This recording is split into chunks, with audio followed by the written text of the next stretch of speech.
Bismillahirrahmanirrahim. Assalamualaikum warahmatullahi wabarakatuh. Ibu bapak yang saya hormati, pada kesempatan ini saya akan membahas tentang cara menangani anak yang agresif. Baik, langsung saja pada pembahasan yang pertama tentang pengertian anak agresif. Ibu bapak yang saya hormati, agresif itu artinya menyerang atau merusak atau mengganggu orang lain. Maka anak yang agresif adalah anak yang memiliki karakter atau kebiasaan menyerang, merusak atau mengganggu orang lain. Dari pengertian yang saya uraikan tadi, dapat kita simpulkan bahwa perilaku agresif itu ada 3 bentuk. Yang pertama, perilaku agresif dalam bentuk menyerang. Yang kedua, perilaku agresif dalam bentuk merusak. Dan yang ketiga, perilaku agresif dalam bentuk mengganggu. Perilaku agresif dalam bentuk menyerang misalnya memukul orang lain, mendorong orang lain, menjambak atau melempar orang lain dengan benda atau melukai, menyakiti orang lain. Contoh lain dari menyerang adalah melemparkan kata-kata kasar kepada orang lain, kata-kata hinaan, olok-olok atau mencela orang lain.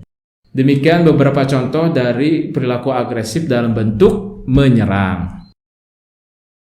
Kemudian perilaku agresif dalam bentuk merusak, contohnya merusak barang, baik itu barang milik sendiri atau milik orang lain. Contoh lain dari perilaku merusak adalah mencoret-coret dinding rumah orang lain atau mencoret-coret pintu toko milik orang lain. Contoh lain adalah merusak segala benda fasilitas milik umum. Itu beberapa contoh perilaku agresif dalam bentuk merusak. Kemudian perilaku agresif dalam bentuk mengganggu. Misalnya jahil kepada orang lain. Misalnya seorang anak di sekolah mencolek temannya yang sedang belajar. Seorang anak menyembunyikan pensil milik teman, menyembunyikan barang milik temannya. Itu contoh perilaku agresif dalam bentuk mengganggu. Ibu bapak yang saya hormati, kemudian kita akan bahas pembagian-pembagian perilaku agresif. Secara wajar dan tidak wajar, perilaku agresif ada 2. Pertama, perilaku agresif yang wajar. Yang kedua, perilaku agresif yang tidak wajar. Perilaku agresif yang wajar, contohnya adalah perilaku agresif yang dilakukan hanya ketika diserang oleh orang lain. Jadi, perilaku agresifnya muncul ketika diserang oleh orang lain. Kalau tidak diserang oleh orang lain, maka perilaku agresif ini tidak muncul. Misalnya, seorang anak dipukul, kemudian dia membalas memukul. Selama dia tidak dipukul, maka dia tidak membalas memukul. Selama hanya adu mulut saja, tidak dipukul oleh orang lain, maka anak ini tidak memukul orang lain. Baru ketika dipukul oleh orang lain, anak ini barulah memukul. Ini termasuk agresif yang wajar, yang normal-normal saja. Jadi dia memunculkan perilaku agresif ketika diserang oleh orang lain. Kemudian perilaku agresif yang tidak wajar, yang termasuk gangguan, yaitu perilaku agresif yang dimunculkan oleh seorang anak dalam segala situasi, dalam segala kondisi, dalam segala permasalahan. Bahkan dalam kondisi santai dan damai pun anak ini memunculkan perilaku agresif. Dalam kondisi santai dan damai saja anak ini memunculkan perilaku agresif. Contoh, seorang anak menyuruh temannya, tapi temannya tidak mau disuruh. Kemudian anak yang menyuruh ini memukul temannya yang gak mau disuruh tersebut. Contoh lain, seorang anak meminjam pensil kepada temannya. Temannya tidak mau memberikan pinjaman pensil. Maka anak ini memukul temannya yang tidak mau meminjamkan pensil. Jadi dalam kondisi santai pun anak ini selalu pakai cara kekerasan, cara agresif. Maka ini adalah contoh perilaku agresif yang tidak wajar. Jadi begitu cara membedakan antara perilaku agresif yang wajar dan perilaku agresif yang tidak wajar. Kemudian kita akan bahas beberapa tingkatan perilaku agresif yang tidak wajar. Beberapa tingkatan gangguan perilaku agresif. Di sini ada 3 tingkatan. Tingkatan yang pertama kadar ringan, tingkatan yang kedua kadar sedang, tingkatan yang ketiga kadar berat. Saya jelaskan satu persatu. Yang pertama, perilaku agresif kadar ringan. Contohnya adalah sekedar mengganggu. Yang tadi saya sebutkan, anak jahil menyembunyikan pensil, mencolek temannya yang lagi belajar. Jadi hanya sekedar jahil sajalah, sekedar mengganggu. Itu termasuk perilaku agresif, namun masuk pada kategori ringan. Yang kedua, perilaku agresif kadar sedang, yaitu perilaku agresif yang di dalamnya ada unsur mengganggu dan merusak. Jadi ini ada tambahan, merusak. Yang tadi saya jelaskan, merusak barang, merusak fasilitas umum, mencoret-coret dinding, pintu toko, dan lain sebagainya. Jadi kalau ibu bapak melihat ada anak coret-coret dinding atau merusak fasilitas milik umum, maka itu termasuk perilaku agresif kadar sedang, ya. Kemudian tingkatan yang ketiga adalah perilaku agresif kadar berat, yaitu perilaku agresif yang di dalamnya ada unsur mengganggu, merusak, dan menyerang. Jadi ada tambahan menyerang. Contoh memukul, melukai, menyakiti orang lain, itu termasuk perilaku agresif yang kadar berat. Makanya ibu bapak yang melihat anak-anak tawuran, anak-anak suka berkelahi, anak-anak geng motor yang sebagian suka menyakiti orang di tengah jalan, itu termasuk perilaku agresif yang berat. Jadi demikian cara membedakan perilaku agresif yang ringan, sedang, dan yang berkadar berat. Ibu bapak yang saya hormati, pembahasan selanjutnya tentang cara menangani anak yang agresif. Ada beberapa cara yang bisa kita lakukan untuk menangani anak yang agresif. Di sini ada 6 cara, tapi saya akan jelaskan satu persatu dulu. Yang pertama, berikan perlakuan kasih sayang kepada anak agresif.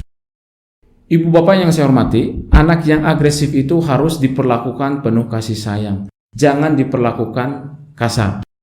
Anak agresif kalau diperlakukan penuh kasih sayang, maka kadar agresifnya akan berkurang. Tapi kalau diperlakukan secara kasar, maka kadar agresifnya akan semakin bertambah dan menjadi-jadi. Makanya cara yang pertama, wajib dan harus bahwa anak agresif harus diperlakukan penuh kasih sayang. Beberapa contoh bentuk pemberian perlakuan kasih sayang kepada anak yang agresif, diantaranya kita memberikan pelukan kepada anak, kita memberikan pujian kepada anak, kita memberikan hadiah-hadiah kepada anak, kita memberikan perlakuan lemah lembut kepada anak, ekspresi wajah yang lemah lembut, ramah, komunikasi bahasa yang lemah lembut, kemudian kita memberikan maaf ketika anak berbuat salah. Ibu bapak yang saya hormati, itu contoh-contoh bentuk perlakuan kasih sayang kepada anak agresif. Efek psikologis yang terjadi ketika anak agresif diberikan perlakuan kasih sayang adalah setiap kali kita memberikan perlakuan kasih sayang yang tadi saya sebutkan, maka saat itu anak meniru perlakuan kita, meniru sikap kita. Ketika kita memeluk mereka, mengasihi mereka, mereka akan meniru perilaku memeluk, mengasihi.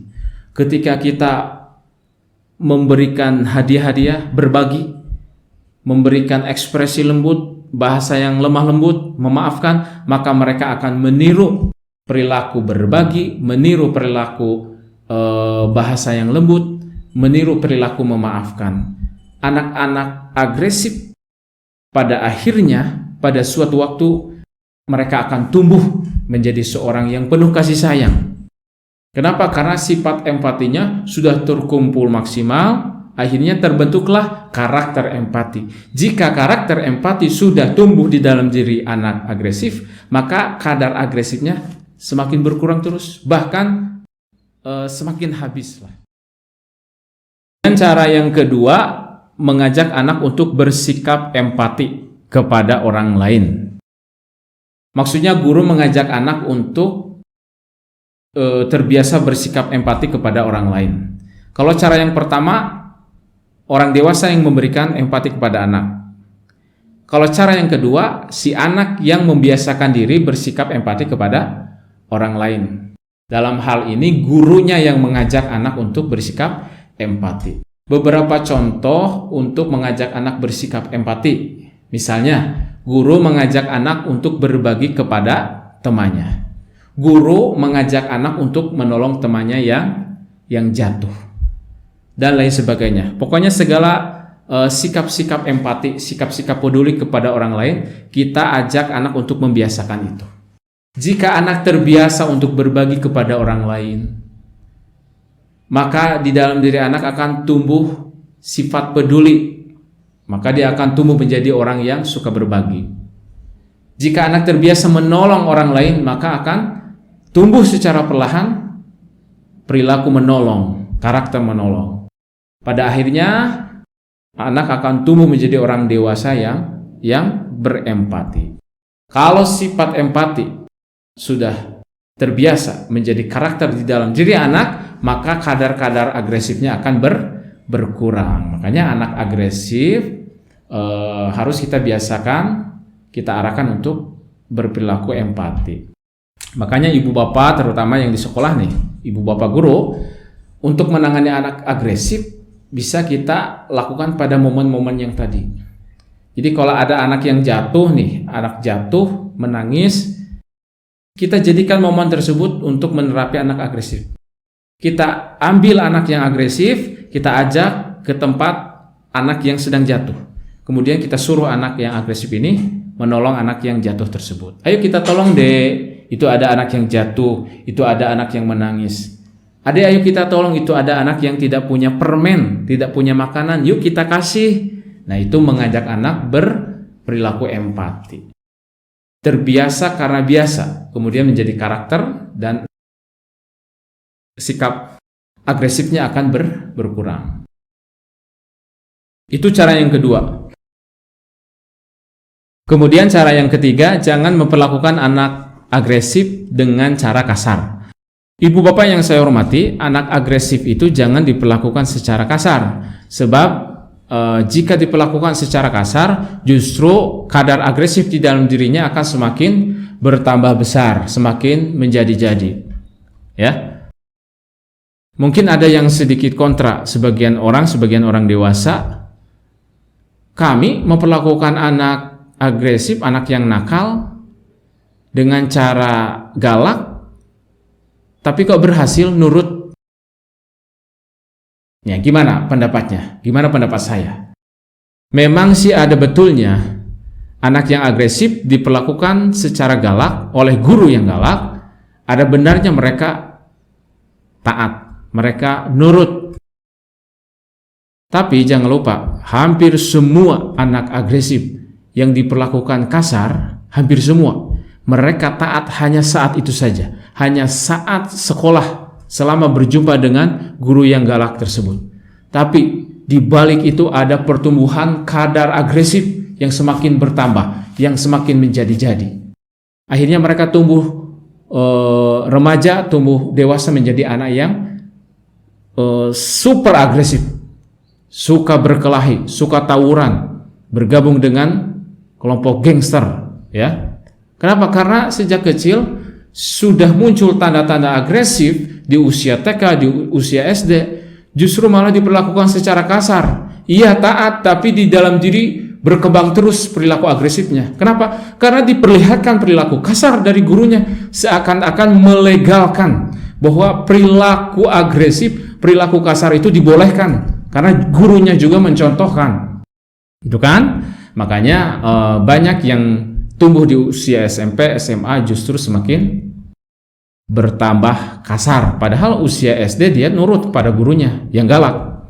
Tapi kenapa di usia SD justru semakin galak, semakin suka memukul orang lain, semakin suka berkelahi, bertawuran?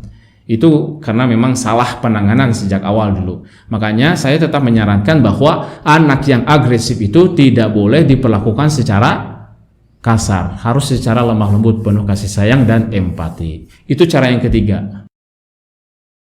Kemudian cara yang keempat, hindarkan anak agresif dari lingkungan pertemanan yang agresif.